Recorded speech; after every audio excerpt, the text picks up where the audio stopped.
Na-excite ako. Kasi alam nyo, napaka... Memorable. Oo, yung iba yung ano namin dito, memories. Ito pa mga amigo.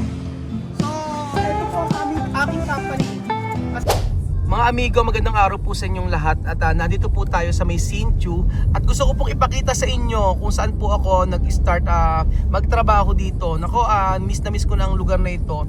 At alam nyo, hindi ko po maisip na ako ay pupunta po sa lugar na ito. Grabe, kinikilabutan ako. Kinikilabutan, tumataas ang mga balahibo ko.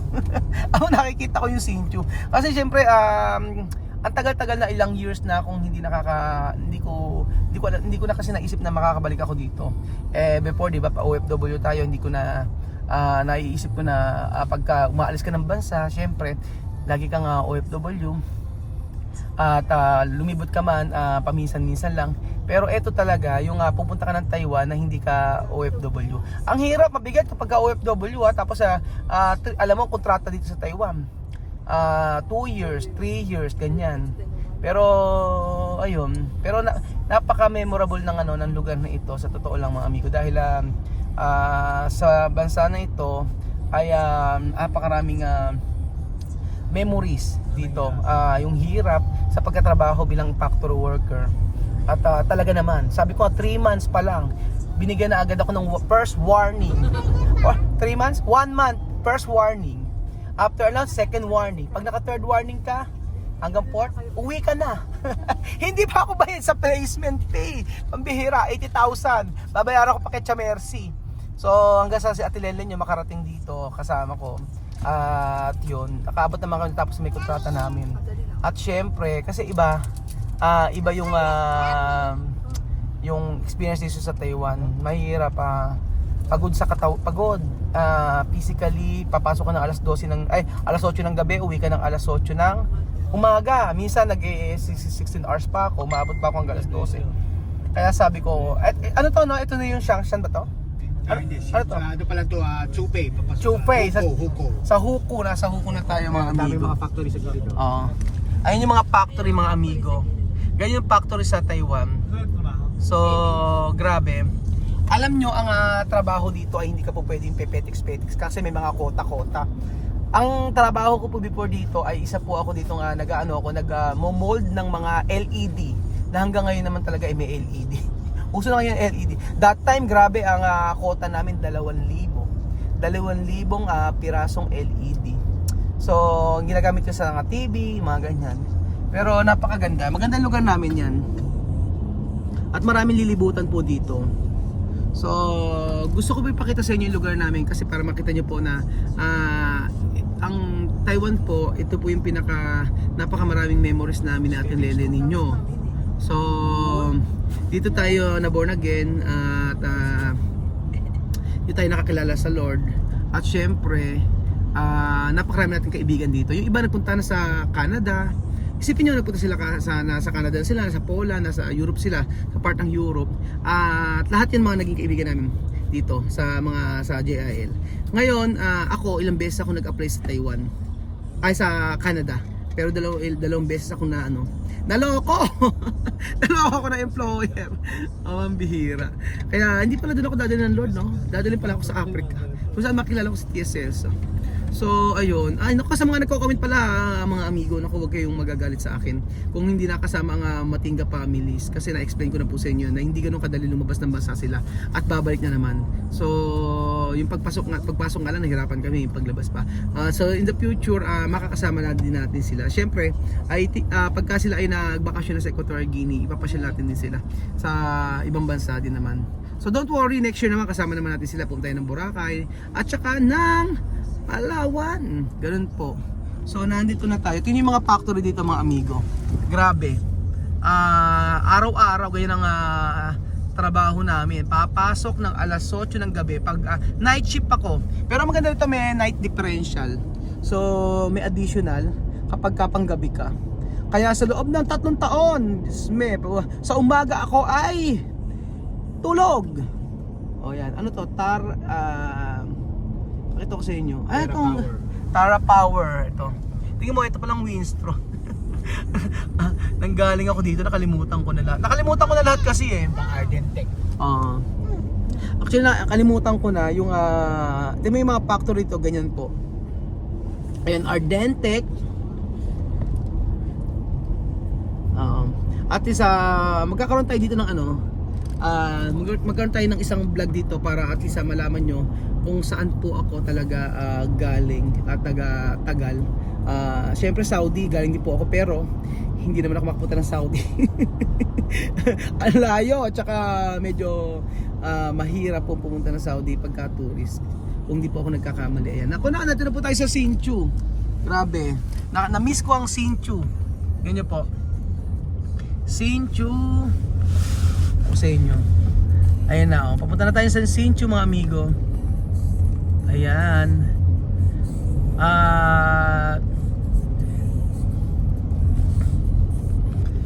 Nandito na po tayo mga amigo sa Sinchu. Tingnan nyo po. Ganyan po ang itsura ng Sinchu City. City yan no, di ba? Hindi pa ako sure. Ganyan nyo. Para siyang Metro Manila lang. Di ba? Ito na po yung pinaka-city.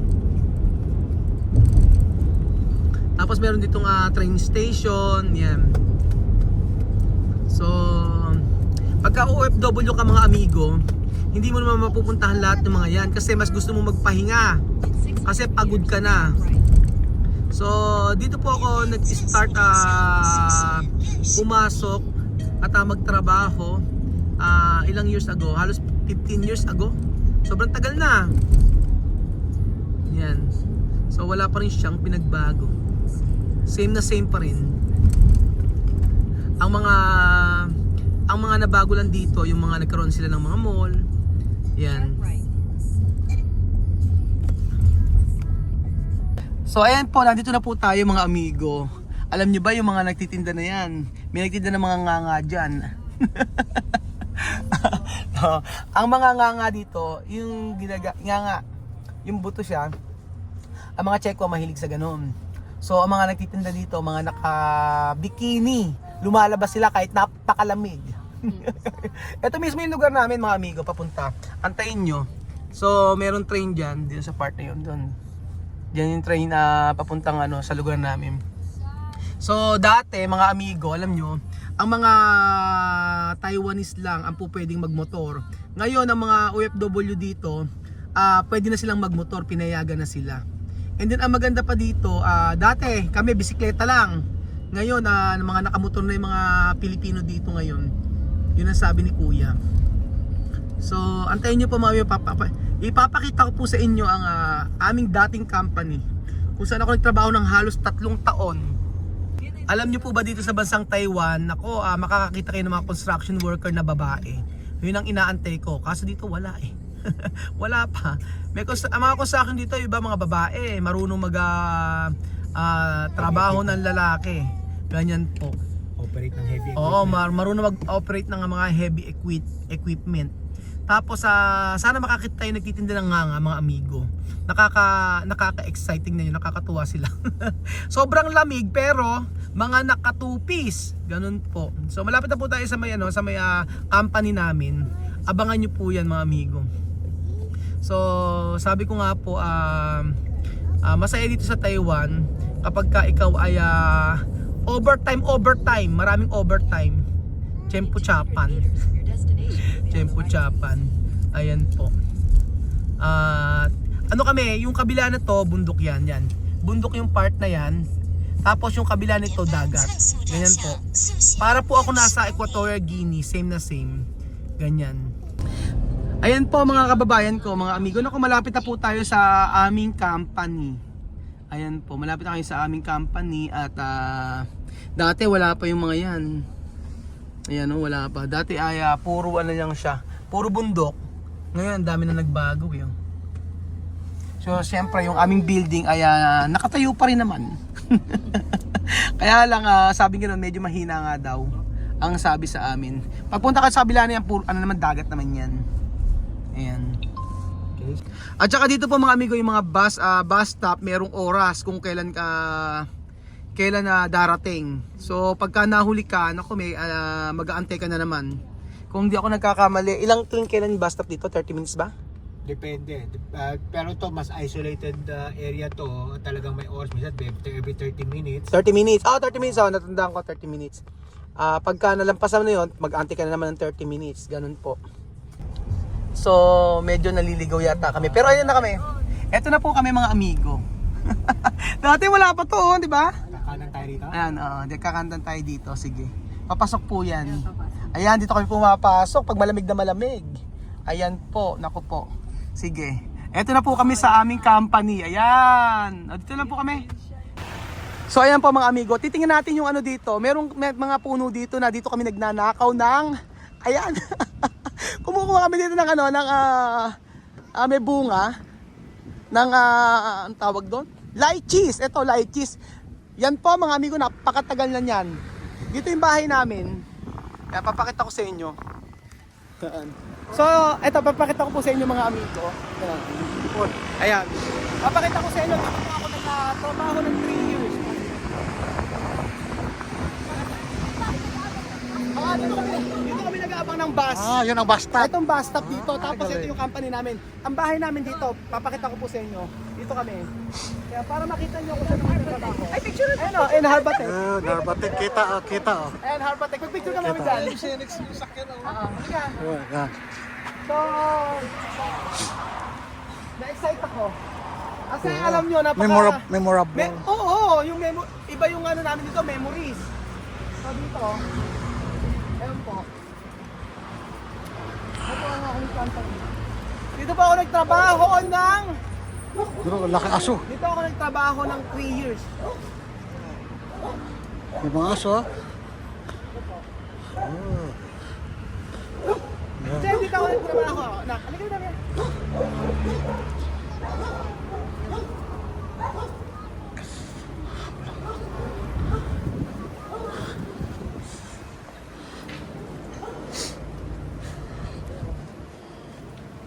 Di ba bawal? Ayun po mga amigo. So, ito po ang aking company. Kasama po si Ate Lenden ninyo. Dito ka Harbatec Corporation. Ang pangalan po ay Harbatec Corporation. Yan. So, ayan. Yung first floor sa mga opisina yan, ay hindi ko na magkakamali, sa second floor kami. Doon ay ang molding department. First floor molding department. Tapos merong sorting, merong dispense, molding, ibig sabihin minomold yung LED, dispense yung pinuputol, tapos mayroong iba-ibang department. Hanggang taas yan. Yung pinakataas, pinaka-kantin. Di ba yung taas ng kantin? Kantina, food court. Ayan. Tapos pag meron po kaming mga amigo, meron kaming Chinese New Year dito po ginagawa. Kylie. Alam mo na, dito kami nagtrabaho ng mami mo. Dito kami nagtrabaho ng mami mo. At dito rin nabuo si Kylie. Wow! Chismoso. Si Kylie ay made in Taiwan. Made in Taiwan po si Kylie. Imported pala. Imported si Kylie. Yan ang company namin. So di ba sino ang magkakakala na Makabalik ka, no? Na makakabalik po tayo dito. So hindi bilang isang OFW, hindi bilang isang turista. Visitors. Tapos, Chuchen, halika na. Dito nag-work yung daddy mo before. Yes. Yes daw, Yes ano? daw. Happy ka ba? Nakita mo na yung work ni daddy before? Ayan. Ano ba yung work ni daddy before? Dito, ano nga yung work ko? Ano? Ano? Ano no? Ano password? Ayan, Siyempre, mga Pilipino dito, hindi ko nakakilala kasi 15 years lang po eh. Matagal na. 15 years lang po ang dito, tapos uwi ka na ng Pilipinas, ang kontrata. 3 years hanggang 15 years. So ito po, ang aking company before. Tapos papakita ko po kung saan kami nakatira o nag-dorm. At mo na. So ayan po mga amigo, ako po ay babalik na po ng Taiwan at dito na po ako magtatrabaho ulit sa aming company. So magti-TNT po tayo dito para makapagtrabaho sa ating company. Joke lang. So ayan po ang ating company before.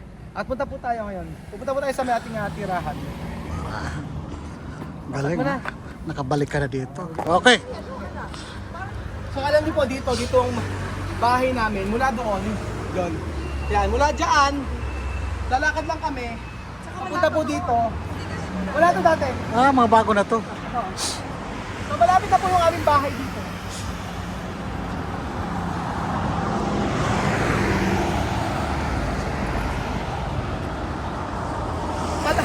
Sa loob po ng 3 years, dito po si Ate Lenlin yun nanligaw sa akin. Ay? Hindi kami dito. Hindi. Sa loob ng 3 years. Ayun train, bakit yung train?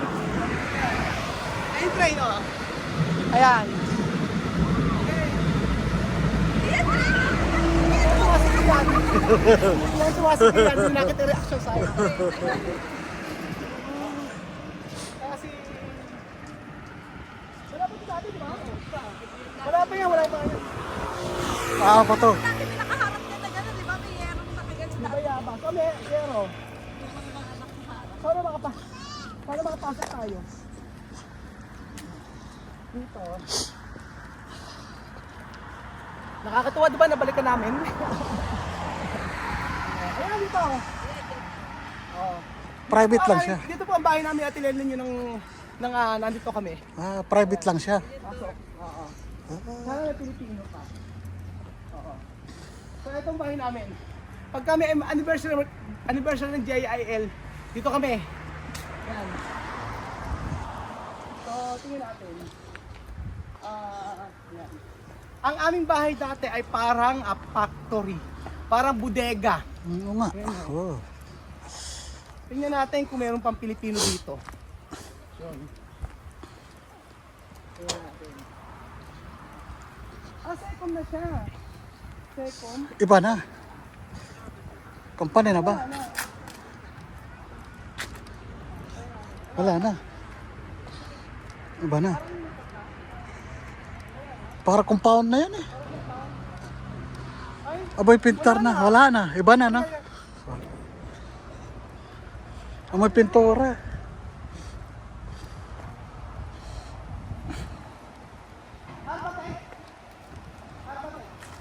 No. Ito.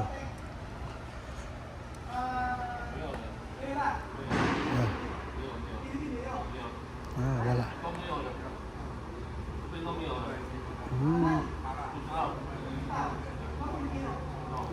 Wala na. Iba na ang kanilang ano? Iba na ang kanilang accommodation. Wala na Naging dito. factory na siya. Oh. Oo. So nabago na. Nabago na lahat. Sayang. Iba na may-ari. Iba na pala ang may-ari. Iba na. Ganun talaga. Imagine 15 years. Oo. Sa after 15 years, iba na. Meron na siyang factory dito. Ayan, factory. Parang bago pa rin ito na-renovate eh. Ay, dito ang accommodation ko before. Saan? Ayan. Dito ako natulog dati. Ah. Tapos yung likod na to, ginagawa namin lutuan.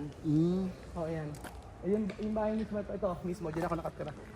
Wala na. Mami! Wala na! Ibang company na siya. Oo. Warehouse na ata eh. Warehouse na. For sure dyan, ito sa mga Pilipino pa to.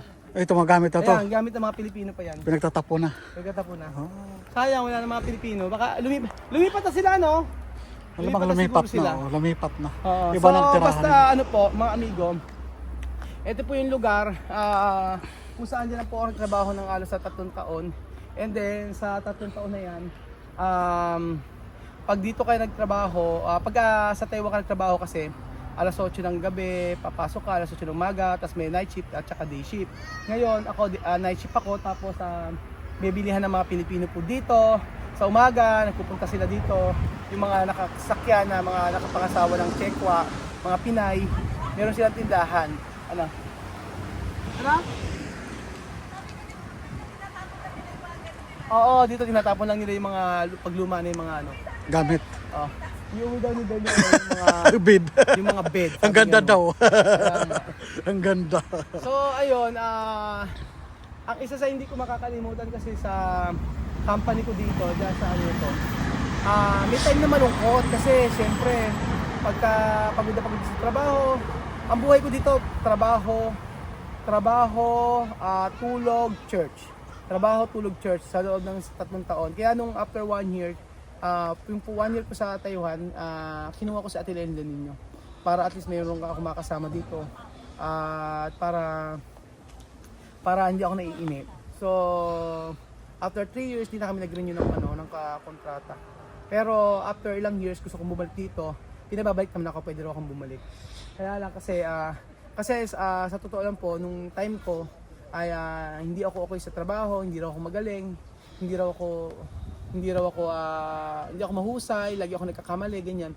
Pero magaling ang Lord, mga amigo, dahil alam niyo po, napatunayan ko in 1 year, kasi ang mga Chekwa, first impressions last.